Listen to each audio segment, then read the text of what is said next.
Então, dito isso, eu quero convidar você a repetir comigo a mensagem. Vamos entrar na palavra de Deus. Está doente quem tu amas. Repita. Está doente quem tu amas. Jesus gostava muito de se hospedar na casa dessa família de Marta, de Maria e de Lázaro. E certo dia Jesus estava ausente ali daquele bairro, daquela cidade, e Lázaro fica doente, e as irmãs de Lázaro conseguem identificar aonde Jesus está e mandam um recado para Jesus, dizendo para Jesus: olha, está doente aquele quem tu amas. Nós não estamos falando de algo, de lugar muito perto, talvez um dia ou dois de caminhada para chegar até Jesus, para localizar Jesus. A palavra do Senhor diz que essa notícia chegou ao coração de Jesus, chegou aos ouvidos de Jesus. Observe que o pedido foi fundamentado no amor. A Maria, como se escrevesse uma petição ao juiz, pegou pesado, assinou assim: olha, não é qualquer um não, é aquele que tu amas. Ou seja, deixando Jesus numa saia justa. Se eu amo, eu tenho que ir. Se eu amo, eu preciso agir. Então, observe que o pedido foi: está doente aquele que tu amas. Quem ama tem pressa, quem ama se importa com o objeto do seu amor. E a história conta que aquela pessoa amada de Jesus, Marta e Maria, sabia que Jesus demonstrava um amor genuíno a eles, à família e principalmente ao Lázaro, e elas não tinham dúvidas que Jesus iria socorrê-la. Porém, eu fico pensando, agora me dá um desconto, não está na Bíblia, mas essa aí é a cabecinha do pastor Eliezer. Como a cabeça já está branca, eu posso delirar na maionese, ninguém vai brigar comigo, só a Osíris: pastor, toma um remédio. Eu quero dizer para os irmãos o seguinte: eu acho que se a família não tinha dúvida que Jesus iria socorrer, certamente os vizinhos que sabia que Jesus se hospedava na casa dessa família, essa família, os vizinhos talvez chegaram ali para a Marta, para a Maria principalmente, e disseram: e aí, cadê? Cadê o Jesus de vocês? Cadê? Porque se ele ama vocês, por que ele não chegou ainda? Que amor é esse? Será que ele é amigo mesmo de Lázaro? Será que ele não tem tempo na sua agenda para Lázaro? Eu creio que Marta e Maria respondiam: é claro que Jesus virá, ele é o nosso amigo, é claro, ele não vai falhar, ele não falha, ele vai chegar a tempo, porque ele não chega atrasado. Porém, o tempo vai passando, acompanhe comigo. A angústia daquelas duas. Primeiro, porque qual era o contexto social da época? A mulher, ela não trabalhava, a mulher, ela não tinha voz na sociedade, ela não poderia se dirigir para pedir para alguém lutar a sua causa, então ela não tinha voz, e o Lázaro era essa pessoa importante. E o tempo passa, Lázaro vai piorando, os amigos pressionando, elas olhavam talvez para a estrada: será que ele vem? Acordava cedo e ia para a estrada e ficava olhando, e não adiantava nada. Jesus não chegava, e Jesus não chegou, e Lázaro morreu. Tarde demais. Lázaro morreu. Eu creio que Marta fica engasgada com aquela situação. Lázaro foi sepultado, nem na hora do sepultamento, nada de Jesus. Os amigos talvez tentaram dar explicação, porém havia no coração dessas irmãs uma certa frustração muito grande pela decepção, porque Jesus foi avisado. Elas tiveram conhecimento que Jesus sabia, porém, ele não teve meio, ele não se esforçou para estar com a família. Já passa na cabeça, aquele Jesus que vinha na nossa casa, dormia na nossa casa, almoçava. Aí, certamente, alguém poderia dizer, né? Para ir na casa delas, para almoçar, para dormir, para se hospedar, tinha tempo. Agora, na hora que a família precisou, não tem tempo. Por isso que houve algo muito dolorido no coração delas, porque Jesus não veio tendo sido avisado, porque Jesus só tomou parte dos momentos alegres da família. Tudo isso talvez fervilhava no coração de Marta. 4 dias depois, quando elas menos esperam, tem conhecimento que Jesus está a caminho. A Bíblia diz, a história conta, você conhece muito bem, que Marta sai correndo para ir ao encontro de Jesus. Marta sai correndo para soltar aquilo que estava engasgado, talvez, na sua garganta. E a palavra de Marta foi, Senhor, se tu estivesses aqui, meu irmão não teria morrido. Dizendo, já não adianta mais, tu não estava aqui no momento que nós precisávamos. Se tu estivesses aqui, meu irmão não teria morrido. Senhor, chegou tarde demais. Senhor, você não nos socorreu. O Senhor não nos socorreu. Ou seja, a fé de Marta havia naufragado. A fé de Marta, diante da circunstância, havia naufragado e naufragado feio. João 11, 23 a 26, diz assim, declarou-lhes Jesus, teu irmão há de ressuscitar. E ela disse, eu sei, replicou Marta, que há de ressurgir na ressurreição do último dia. Como se falasse, o que vai adiantar? Meu problema é agora. Disse Jesus, eu sou a ressurreição e a vida, quem crê em mim, ainda que morra, viverá. Repita comigo, eu sou a ressurreição, quem crê em mim, ainda que esteja morto, viverá. E todo o que vive e crê em mim, não morrerá eternamente. Crê tu nisto? Ou seja, Marta, decepcionada, ela não poderia mais crer no sobrenatural, porque as circunstâncias tiraram esse poder de crer no sobrenatural. Marta, decepcionada, porque o seu irmão já estava morto há 4 dias e nada poderia ser feito. Marta limitou o poder de Jesus, dizendo, Senhor, já cheira mal. Dizendo que, Senhor, o meu olfato diz que já o Senhor não tem mais o que fazer aqui. O odor está dizendo que o milagre é impossível. Antes de censurar Marta, nós devemos sondar melhor o nosso coração. Eu tentei desenhar para os irmãos essa situação. Quantas vezes nós estamos nesse dilema? Existem alguns salmos que são atribuídos aos filhos de Coré, e tem um salmo 42, que é o salmo daqueles desesperados, o verso 3 ao verso 10, Coré, ele coloca no papel algo que eu gostaria de compartilhar com os irmãos. Do verso 3 ao verso 10, ele diz assim, as minhas lágrimas têm sido meu alimento dia e noite. Misericórdia. As minhas lágrimas, repita. As minhas lágrimas têm sido meu alimento dia e noite. O homem estava se alimentando das lágrimas. Olha que coisa trágica, né? Coré pegou pesado, né? Dizendo o sofrimento dele, o que ele estava sofrendo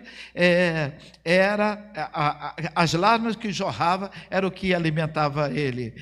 Enquanto me diz continuamente, onde está? Onde está o teu Deus? Sempre tem esses amigos da onça.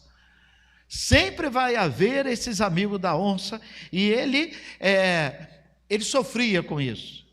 Verso 4 diz: lembro-me dessas coisas dentro de mim, e se derrama a minha alma, de como passava eu com a multidão do povo, que os guiava em procissão à casa de Deus, entre os gritos de alegria, de louvor, de multidão em festa.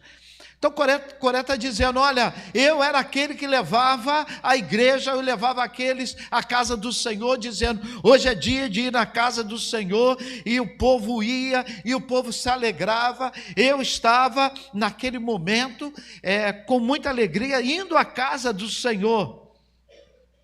Aí o verso 5 do capítulo 42, ele pergunta: por que está abatida, ó minha alma? Por que te perturbas dentro de mim? Espera em Deus.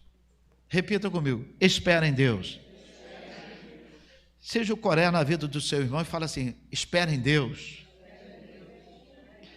Espera em Deus, pois ainda o louvarei. Ele é meu auxílio, Ele é meu Deus. Sinto abatido dentro de mim. Lembro, portanto, das terras do Jordão, do Hermon, dos outeiros de Mizar. Aí ele diz: um abismo chamou outro abismo, e Coré começa a se lamentar. Eu vi muita semelhança na dor de Coré para a de Marta e de Maria. Diante das nossas crises, irmãos, da nossa dor, das nossas perdas, as pessoas que nos cercam às vezes nos perguntam, e cada pergunta é como uma espada que, ao invés de resolver, ela nos atinge. Eu me lembro que uma das perguntas que o irmão Mário fazia diante da obra, nós tínhamos faturas para pagar altíssimas aqui no meio da obra, e ele ajudava, ele depositava o dinheiro. Ele não era o tesoureiro, mas ele acompanhava muito de perto, e ele estava: pastor, como que vai ser feito? Como que será pago?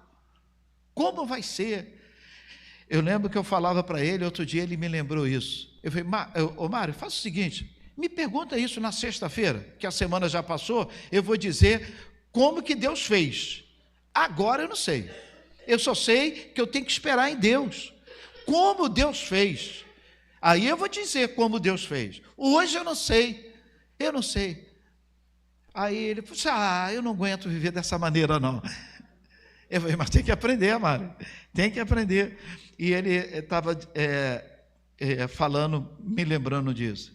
Quem sabe, se você que está aqui nessa noite não está passando por um problema parecido, querendo desistir, o Lázaro já cheira mal, as situações, ao invés de melhorar, ela piora. Quem sabe? Gostaria de pedir a Ellen: Jonas, não atrapalha a Ellen, já. 1 Samuel, capítulo 1, 5 e 6. 1 Samuel, capítulo 1, 5 e 6. Esse texto é muito parecido com essas meninas, podemos chamar assim. Elas sofriam porque o irmão já estava mal. A Ana, ela sofria porque, além de não poder ter um filho, ainda tinha uma bênção chamada Penina, que tripudiava. Não bastava a dor dessa mulher, não bastava o desespero, parece que o cão ainda deu alguém para ficar, a faca já tinha entrado e alguém ficava rodando a faca nela. A Bíblia diz que vem de Ana esse ensinamento para nós. 1 Samuel, capítulo 1, 5 e 6, vamos ler? Porém,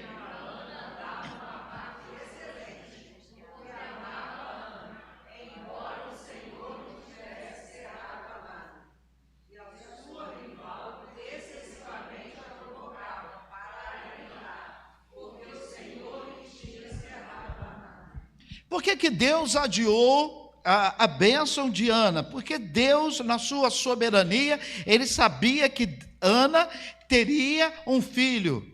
Eu penso que Deus estava esperando a Ana não só ser mãe, ela tinha que estar preparada para ser uma mãe dos planos que ele tinha para o seu povo e para a própria Ana.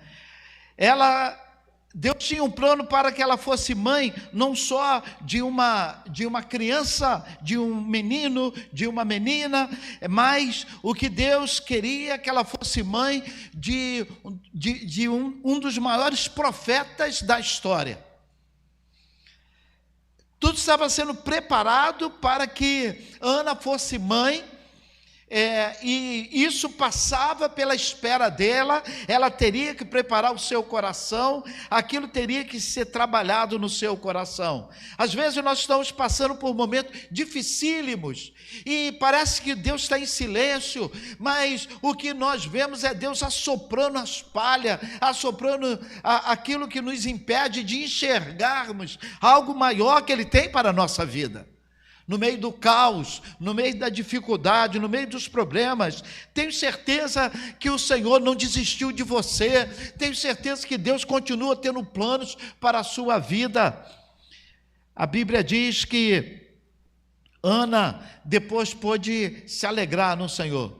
Se você ver o capítulo seguinte, o cântico de Ana, dizendo como Maria disse que a alma dela exultava no Deus, no Criador, que olhou para ela e deu a ela essa vitória.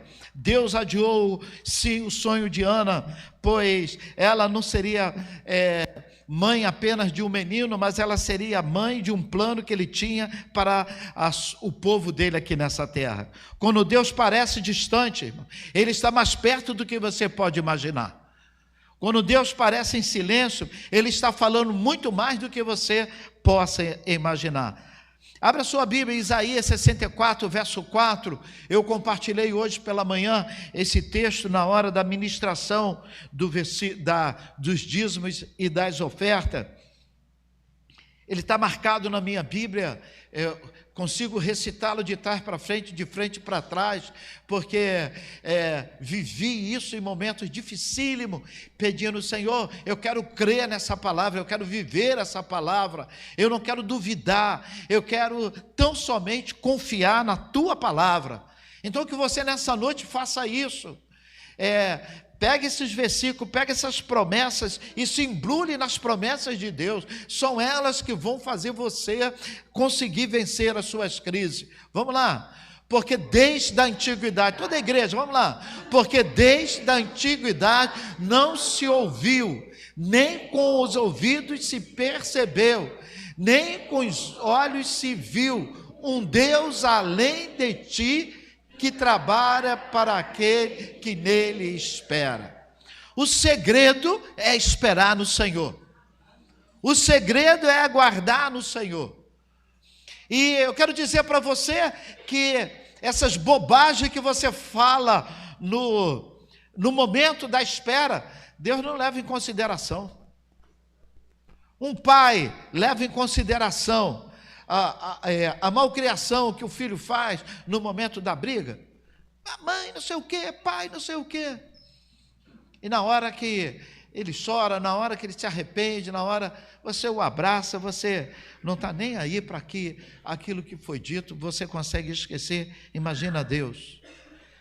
Porque desde a antiguidade não se viu um Deus que trabalha para aqueles que nele esperam. Eu quero dizer para você nessa noite, nesse momento, Deus está trabalhando para você.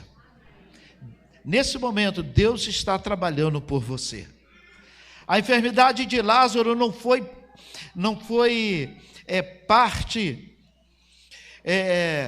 de algo que o Senhor queria que a família passasse para sofrer, mas a Bíblia diz, foi para a honra e glória de Deus. Aquela situação foi para a honra e glória de Deus. Porque 4 dias? Era o período em que se fazia o luto, era o período em que se fazia a espera.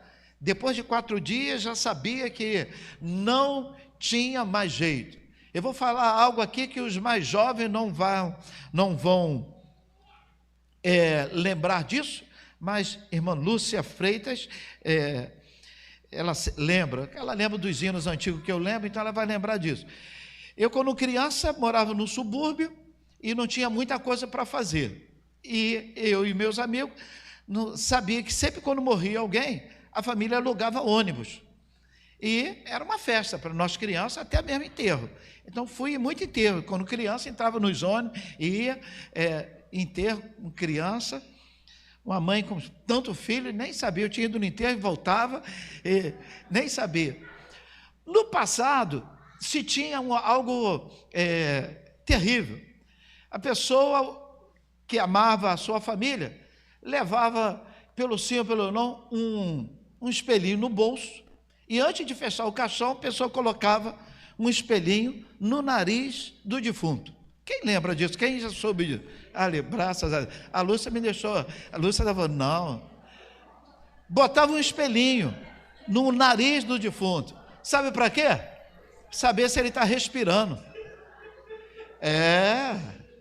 Não tinha a tecnologia que se tem. Subúrbio, sem tecnologia, se levar pelo sim ou pelo não, vai que esteja respirando. Eu nunca ouvi dizer que alguém manchou o espelho porque estava respirando, mas algumas famílias, alguém, pelo sim ou pelo não, botava ali um espelhinho para saber se o defunto estava vivo. Os judeus, eles aguardavam 4 dias. 4 dias, não tinham mais, não existia mais nenhuma chance de ninguém estar vivo. E a informação que a família passa para Jesus, 4 dias, e elas não tiveram dinheiro para comprar aquelas especiarias que se tinha na época, e elas deram uma notícia a Jesus: já cheira mal. Sem chance nenhuma para dizer, não, ele estava vivo. A irmã Lúcia não botou o espelhinho, ele estava vivo e ninguém sabia. Então, sem chance de dizer que ele estava vivo. Foi constatado, 4 dias, já estava morto, já cheira mal. É nesse momento, quando para os homens acabou-se tudo, não existe mais esperança para a família nem para ninguém. O Senhor age, ressuscitando Lázaro, dizendo, Lázaro, volte à vida. Nessa noite, eu quero que você pense naquele que está doente, aquele que tu amas. Jesus amava Lázaro, mas ele também quis aproveitar essa ocasião para que toda a honra e toda a glória fosse dada ao nome de Deus. Tenha fé, o Senhor está no controle da tua vida, o Senhor te ama. Isso que você está passando é para que a sua fé se fortaleça. Jesus falou para Pedro, Satanás pediu para cirandar você. Eu gosto de pensar que Pedro deve ter falado para Jesus, mas o Senhor não deixou não, né? E Jesus disse assim, permissão concedida, Pedro. O diabo vai cirandar na sua vida, mas eu orei por ti. Eu orei por ti. O diabo vai cirandar na sua vida, mas você é meu filho ainda. O diabo vai cirandar na sua vida, mas eu estou no controle dela. Deus está no controle da tua vida. Sabe por quê? Jesus amava Pedro. Sabe por quê que Deus está no controle da tua vida? Porque Jesus te ama. Deus complete essa palavra em cada coração.